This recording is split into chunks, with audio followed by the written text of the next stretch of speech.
Happy Wednesday to everybody. Tried to do as good a simulation as we can on third down. One of the things Rice-Eccles Stadium brings to you is an electric atmosphere and a lot of noise. And we tried to pipe in noise today, operate third down and third down pressures, and it's going to be a big key to the game, both defensively and offensively. I thought our defense last game, that was the key of getting off the field, especially early, until we started clicking in offensively. So worked hard on that. The only new medical is we ended up pulling Jacob Daniels for knee soreness today out of practice. There was nothing else out there, pretty status quo. So with that, I'll take any questions you got. Are you any more or less optimistic about Cam and EA? I think both are. I think tomorrow's a pivotal day. We'll kind of see over the next 48 hours. Both are close. Obviously, they got to be medically cleared, and then I'll get with both of them and see how they're feeling and their confidence level, and then go from there. But they are both getting closer. We've had a couple practices now this week. What have you seen from the guys playing the Predator spot? Obviously Christian has been there before, has had experience at that spot.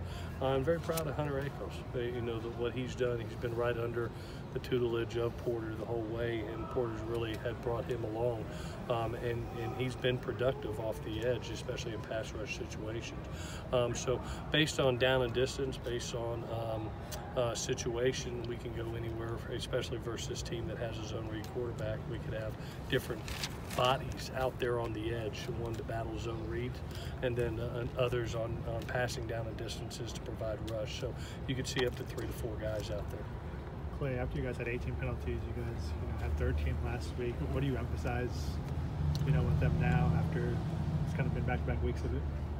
Well, we cleaned them up a little bit. We'll try to get better. I didn't agree with all of them, to be honest with you, but I'll respect all those calls that were made. There were some, I thought, offensively, we got a little handsy on the right side that got us on a 3rd and 2 one time that ended a drive, and pointing those out to the kids, and then there were some penalties that I don't know if I would tell a kid to do anything different, to be honest with you, but sometimes the calls go with you and sometimes they don't. You mentioned Hunter Akos at the Predator spot. What does he do differently, or bring you guys differently than you got from Christian? One, he can provide fresh legs. If Christian gets a lot of snaps in the game, he's done a great job of coming in, even for Porter. When he was there, and really bringing in freshness. He's got great pass rush ability.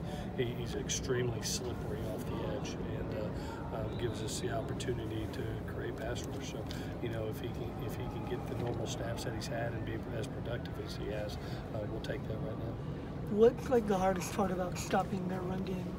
I think anytime that you sit back there and you look at 11 personnel and there's really 2 runners back there, both the quarterback and the running back, that makes it a little bit more difficult.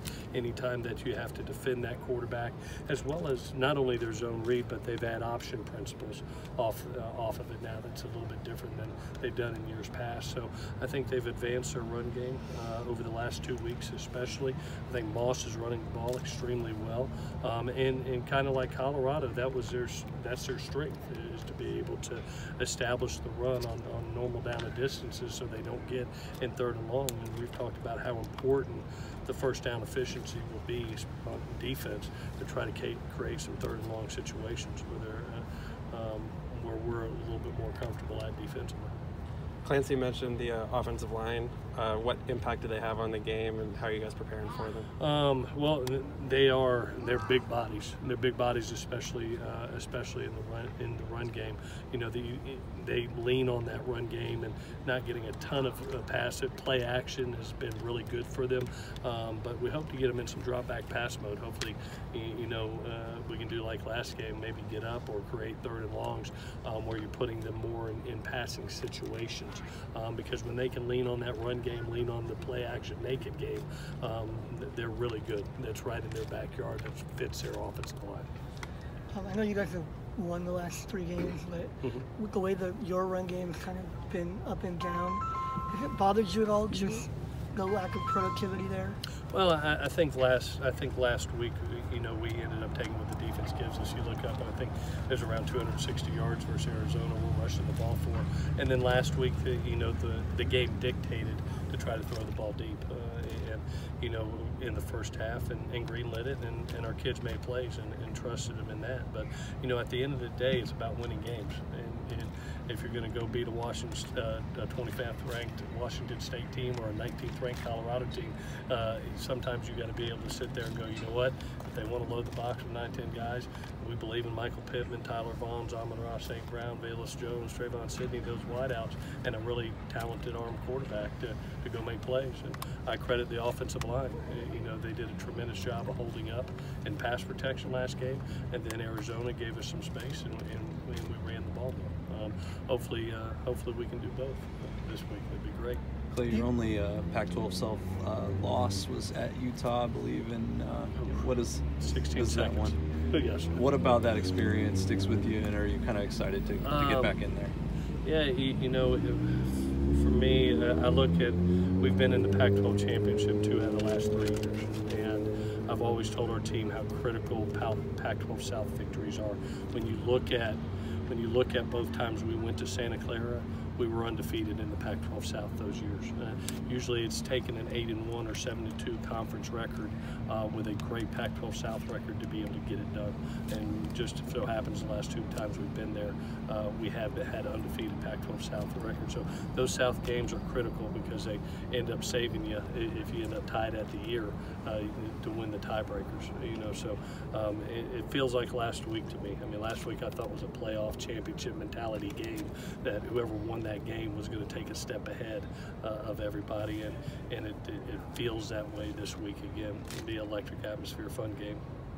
When you replaced Porter last year, it seemed like whoever was in that Predator spot was really productive in terms of getting sacks. Do you draw any encouragement from that? Oh yeah, you know, we have talented kids. I mean, and whether it's Hunter, whether it's Christian Rector, Jordan Ausefa, Kanai Moaga, you know, those guys are going to play very well. It's hard to replace a Porter Gustin from the totality of what he brings, from leadership to being a captain to how he leads by example, how he goes and grabs a young kid and makes him better.